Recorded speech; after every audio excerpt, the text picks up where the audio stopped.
স্ত্রীকে গর্ভবতী অবস্থায় সহবাস করা যাবে কিনা, খাটের উপর দাঁড়িয়ে নামাজ পড়া যাবে কিনা, একা নামাজে একামত দেওয়া জরুরি কিনা, মাগরিবের সময় ঘুমিয়ে বা শুয়ে থাকা বা খাওয়ার বিধান সম্পর্কে জানতে চাই, নামাজে সানা পড়তে ভুলে গেলে নামাজ হবে কিনা, স্বপ্নে সহবাস করতে দেখলে গুনাহ হবে কিনা, ব্যাংকে ডিপিএস করা কি হালাল হবে, বিয়ের ক্ষেত্রে ছেলে বা মেয়ের ছবি দেখা যাবে কিনা, লোকমুখে শুনেছি জীবদ্দশায় 1 কেজি সুরমা লাগালে সে জান্নাতি, এটা কি সঠিক, নামাজের প্রথম রাকাতে আউযুবিল্লাহ বিসমিল্লাহ সহ সূরা পাঠ করে প্রথম রাকাত শেষ করলাম, দ্বিতীয় রাকাত কি পুনরায় আউযুবিল্লাহ পাঠ করতে হবে না বিসমিল্লাহ পাঠ করলেই হবে, কোরআন মজিদ কি শুয়ে শুয়ে পড়া যাবে, অজুর সময় ঘন দাড়ির ভেতর পানি কিভাবে পৌঁছাতে হবে, মৃত ব্যক্তির সামনে আগরবাতি জ্বালানো যাবে কিনা, নবজাতকের বমি কাপড়ে লাগলে নামাজ হবে কিনা, মুরগি একাই জবে করতে পারবে কিনা কারো হেল্প ছাড়া, জুমার নামাজ কি শুধু পুরুষের জন্য ফরজ, মেয়ের জন্য এর বিধান কি।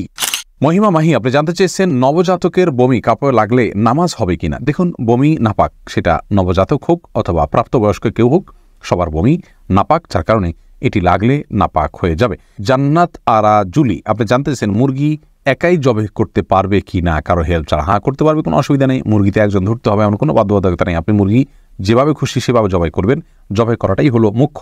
বিসমিল্লাহ বলে জবাই করতে পারলে আপনি নিজে একাও করতে পারেন, কোনো অসুবিধা নেই। রাজীব হোসেন জানতেছেন জুমার নামাজ কি শুধু পুরুষের জন্য ফরজ, মেয়ের জন্য এর বিধান কি, অথচ হাদিসে নবী মুহাম্মদ সাল্লাল্লাহু আলাইহি ওয়াসাল্লাম বলেন আমি যেভাবে নামাজ পড়ি তোমরা সেভাবে নামাজ পড়ো। ভাই রাজীব হোসেন, রাসূল আকরাম সাল্লাল্লাহু আলাইহি ওয়াসাল্লাম মেয়েদেরকে বাসায় নামাজ পড়তে বলেছেন, আর বাসায় তো আর জুমা পড়া যায় না, এজন্য মেয়েদের জন্য জুমা পড়া আবশ্যক নয়। এটি হলো বিশুদ্ধ মত। তবে হ্যাঁ, কেউ জুমা হাজির হয়ে যদি পর্দার সাথে পড়তে পারেন সেটি জায়েজ আছে, কিন্তু তাদের জন্য জুমা আবশ্যক নয়। নুসরাত জাহান ইমু আপনি জানতে চেয়েছেন মৃত ব্যক্তির সামনে আগরবাতি জ্বালানো যাবে কিনা। দেখুন, আগরবাতি মূলত জ্বালানোর নির্দেশ হলো সুঘ্রাণের জন্য, অতএব মৃত ব্যক্তিকে রেখেছেন, তার দেহ থেকে কোনো দুর্গন্ধ আসতে পারে, সেই জায়গা থেকে আপনি সুঘ্রাণ যুক্ত কোনো কিছু ব্যবহার করতেই পারেন, আগরবাতি জ্বালাতেই পারেন। এছাড়া মসজিদে আগরবাতি জ্বালানোর কথা মুরাদুল্লাহ তাআলা বলেছেন। ইমানদারের বাসা বাড়িতে আগরবাতি অথবা ধূপের আপনার ধোঁয়া এটা প্রজ্বলন করা হবে সুঘ্রাণের জন্য, এটি ভালো, এটি খারাপ কোনো কাজ নয়। তবে মৃত ব্যক্তির জন্য করতেই হবে এমন কোনো বিষয় নয়। এমনি নাসিমউদ্দিন আপনি জানতে চেয়েছেন অজুর সময় ঘন দাড়ির ভেতর পানি কিভাবে পৌঁছাতে হবে। দেখুন, পানি এভাবে কোষ করে ধরে আপনি যেভাবে ভিজিয়ে রাখেন তাহলে সেক্ষেত্রে যত ঘন দাড়ি হোক না কেন গোড়ায় চলে যাবে। এরপরে ফারিয়া ইসলাম জানতে চেয়েছেন কোরআন মজিদ কি শুয়ে শুয়ে পড়া যাবে। হ্যাঁ বোন ফারিয়া, কোরআন মজিদ শুয়ে শুয়ে পড়া যাবে, কোরআন মজিদ শুয়ে পড়া যাবে না এমন কোনো কথা কোরআন হাদিসের কোথাও বলা হয়নি, বরং সাধারণ অবস্থায় কোরআন মজিদ পড়া যাবে। তবে কোরআন মজিদের প্রতি কোরআন মজিদকে বুকের মধ্যে ধরে অসম্মানজনকভাবে শুয়ে শুয়ে পড়া উচিত না। আপনি মুখস্থ থেকে পড়তে পারেন, আর সাধারণ অবস্থায় বসে বসে সুস্থ অবস্থায় আপনার কোরআন মজিদ পড়ার চেষ্টা করা উচিত। সাইফুল ইসলাম জানতে চেয়েছেন নামাজের প্রথম রাকাতে আউযুবিল্লাহ বিসমিল্লাহ সহ সূরা পাঠ করে প্রথম রাকাত শেষ করলাম, দ্বিতীয় রাকাত কি পুনরায় আউযুবিল্লাহ পাঠ করতে হবে না বিসমিল্লাহ পাঠ করলেই হবে।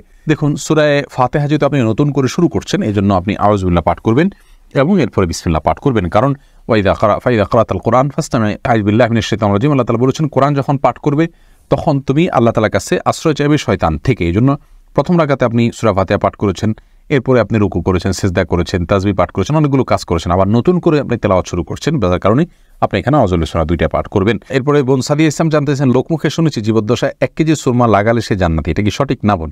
এরকম কোনো কথা নেই যে 1 কেজি পরিমাণ সুরমা লাগালে সে জান্নাতি হবে। তবে হ্যাঁ, মৌলিকভাবে সুরমা লাগানো রাসূল আকরাম সাল্লাল্লাহু আলাইহি ওয়াসাল্লামের সুন্নাহ এবং সে বিষয়ে নবী সাল্লাল্লাহু আলাইহি ওয়াসাল্লামের সুস্পষ্ট নির্দেশনা রয়েছে, আমরা সুরমা লাগাবো আমাদের সাধ্য অনুযায়ী। তবে 1 কেজি পরিমাণ লাগাতে হবে এমন কোনো কথা নেই, এটি মন গড়া কথা।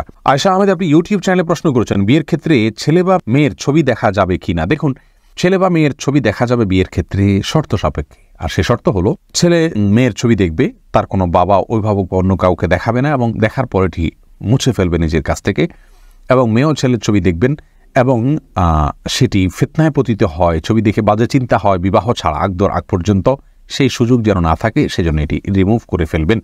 এই শর্ত সাপেক্ষে এটি দেখা জায়েজ রয়েছে সম্পূর্ণ বিয়ের নিয়ত যখন পাকাপাকি হয়ে যাবে তখন। আর আজকাল যেমন হয়, আল্লাহ মাফ করুক, তথাকথিত অবৈধ প্রেমের ক্ষেত্রে অনেকে বলে যে আমার বিয়ের নিয়ত আছে সেজন্য আমি দেখছি, আপনি দেখেই যাবেন, এ অধিকার আপনাকে দেওয়া হয়নি। আপনি এক নজর দেখতে পারেন শুধুমাত্র জানার জন্য, বাস এটুকু, এরপরে আপনি সেটার কন্টিনিউ করতে পারবেন না। সজল শেখ আইডি থেকে আপনি জানতে চাচ্ছেন ব্যাংকে ডিপিএস করা কি হালাল হবে।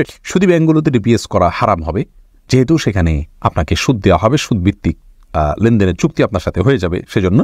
আর ইসলামী ব্যাংকগুলো যদি হয় তাহলে সেক্ষেত্রে বেশ কিছুটা ছাড় রয়েছে, এবং সেটি কিছুটা কোনো ক্ষেত্রে এটি সন্দেহের মধ্যে পড়বে, শুবহাতের মধ্যে পড়বে, বাকি মৌলিকভাবে অন্য কোনো উপায় যদি কারো না থাকে এটি নাজায়েজ বা হারাম সরাসরি হবে না। তবে অ্যাভয়েড করতে পারলে সেটাও ভালো, যেহেতু সংশয় বা সন্দেহ সেখানেও রয়েছে। শাহাদাত হোসেন সবুজ, আপনি জানতে চেয়েছেন স্ত্রীকে গর্ভবতী অবস্থায় সহবাস করা যাবে কিনা। জি, স্ত্রী গর্ভবতী থাকলে সে অবস্থায় সহবাস করাতে কোনো নিষেধাজ্ঞা নেই। এমডি সোহাগ খান জানতে চেয়েছেন একা নামাজে একামত দেওয়া জরুরি কিনা। জি ভাই, একা নামাজ পড়লেও আপনি যখন একাকী ফরজ নামাজ আদায় করবেন, একামত দিয়ে নামাজ পড়বেন, এই উদ্দেশ্যে কেউ চাইলে আপনার সঙ্গে এসে যোগ দিতে পারে জামাতে। আমরা কিন্তু এটা অনেকেই জানি না। কেউ যদি নামাজ শুরু করে দেন একা একা, তে যদি জোরে জোরে তাকবীর বলেন ইমামতের নিয়তে, পরবর্তীতে কেউ এসে তাকে টাচ করে তার পাশে দাঁড়িয়ে জামাতে শামিল হয়ে যেতে পারে, যে কোনো পর্যায়ে, যে কোনো মাঝামাঝি পর্যায়ে এসেও শামিল হয়ে যেতে পারে। তাহলে সেক্ষেত্রে তারা উভয় জামাতে সালাত আদায় করার সওয়াব পেয়ে গেলেন। সুজন মুখতার, আপনি জানতে চেয়েছেন ইউটিউব চ্যানেলে স্বপ্নে সহবাস করতে দেখলে গুনাহ হবে কিনা। না, এর কারণে কোনো গুনাহ হবে না, কারণ এটি বান্দার ইচ্ছার দিন কোনো বিষয় নয়, বান্দার ইচ্ছাধীন বিষয় নয়, এমন বিষয়ের জন্য আল্লাহ তাআলা বান্দাকে পাকড়াও করবেন না। মোশাররফ হোসেন জানতে চেয়েছেন নামাজে সানা পড়তে ভুলে গেলে নামাজ হবে কিনা। হ্যাঁ ভাই, নামাজ হয়ে যাবে, কারণ সানা পড়া এটা নামাজের জন্য ফরজ বা ওয়াজিব নয়। ফরজ বা ওয়াজিব নয় এমন কোনো কিছু ছুটে গেলে নামাজ হয়ে যাবে, কোনো অসুবিধা নেই। এমডি রায়হান সিদ্দিকী, আপনি জানতে চেয়েছেন মাগরিবের সময় ঘুমিয়ে বা শুয়ে থাকা বা খাওয়ার বিধান সম্পর্কে জানতে চাই। দেখুন ভাই রায়হান, মাগরিবের পরে এশার আগে শোয়ার ব্যাপারে হাদিস নিষেধাজ্ঞা রয়েছে। নবী সাল্লাল্লাহু আলাইহি ওয়াসাল্লাম অপছন্দ করতেন এই সময় শোয়াটাকে, যার কারণে মাগরিবের পরে শোয়া উচিত নয়। তবে যদি কেউ অসুস্থ থাকেন, শরীরে ক্লান্তি থাকে, তিনি শুয়ে আছেন ক্লান্তির কারণে, সেটা ভিন্ন বিষয়। কিন্তু সাধারণ অবস্থাতে এই সময় ঘুমানো নিষেধ, কারণ এই সময় ঘুমাইলে আপনার এশার সালাত তরক হয়ে যেতে পারে। তাছাড়া সকাল এবং সন্ধ্যার সময়গুলো আল্লাহকে স্মরণ করার সময়, জিকিরের সময় যেন এই সময় ঘুমিয়ে কাটাবেন না। শুধু সামান্য একটু শুয়ে থাকা এটা ভিন্ন বিষয়, এটা ইনশাআল্লাহ নিষেধাজ্ঞার আওতায় পড়বে না। মোহাম্মদ আব্দুর রহমান, আপনি ইউটিউব চ্যানেলে প্রশ্ন করেছেন আমাদের, সিজদার সময় জুব্বা টাকনুর নিচে চলে যায় তো কি করব। সিজদার সময় চলে গেলে সেক্ষেত্রে আপনি যাতে না যায় টেনে রুকু সেভাবে সিজদা করবেন। দুঃখিত, আমি রুকুর কথা বলছি। রুকুতে অনেক সময় চলে যায়, তাহলে সেক্ষেত্রে কিছুটা টেনে রাখবেন। সিজদার সময় চলে গেলে সেটি আপনার এক তো এখতিয়ারাধীন নয়, আর সেটি কারণে ইনশাআল্লাহ কোনো গুনাহ হবে না, যেহেতু এটি আমার এখতিয়ারাধীন নয় এবং এটিকে আমরা ধরে রাখতে পারবো না। অনেক ছোট ছোট পোশাকও দেখা যায় সিজদার সময় ঠিকই চলে যায় জড়সড়ো হয়ে, এটি স্বাভাবিক অবস্থা না। সাধারণ অবস্থায় আমরা চলাচলের সময়, দাঁড়ানোর সময় যেন টাকনুর নিচে পোশাক না থাকে, সেটিই মূলত হাদিসে নিষিদ্ধ। বাণী, এই আইডি থেকে আপনি জানতে চেয়েছেন খাটের উপর দাঁড়িয়ে নামাজ পড়া যাবে কিনা। যাবে, কোনো অসুবিধা নেই। আপনি খাট হোক আর ভূমি হোক, ফ্লোর হোক, যে কোনো জায়গায় দাঁড়িয়ে সালাত আদায় করতে পারবেন। আপনি স্বাভাবিকভাবে যদি সালাত আদায় করতে অসুবিধা না হয়, তাহলে সেক্ষেত্রে কোনো অসুবিধা নেই। হ্যাঁ, কোনো খাটের উপরে দেখা যায় যে ম্যাট্রেস বা ফোম থাকার কারণে অনেক দূর ডেবে যায়, যার কারণে রুকু সিজদায় তিনি ব্যালেন্স রাখতে পারেন না এবং সুন্দরভাবে সালাত আদায় করতে পারেন না, সিজদা সঠিকভাবে করতে পারেন না। এরকম যদি হয় তাহলে সেক্ষেত্রে তার জন্য খাটে দাঁড়িয়ে সালাত আদায় করা উচিত হবে না। এটা কমপক্ষে মাকরুহ হবে, অপছন্দনীয় হবে। তবে সালাত হয়ে যাবে। যেহেতু সালাত স্বাভাবিকভাবে করতে তার অসুবিধা হয়, শরীরে ব্যালেন্স ঠিক রাখতে পারে না, রুকু সিজদা যথাযথভাবে করতে অসুবিধা হয় এবং মনোযোগেও ব্যাঘাত সৃষ্টি হয়, যার কারণে এরকম জায়গায় সালাত আদায় করা উচিত নয়। আর যদি এতটা নরম না হয় তাহলে সেক্ষেত্রে সাধারণ খাটে বা চকিতে সালাত আদায় করতে কোনো অসুবিধা নেই।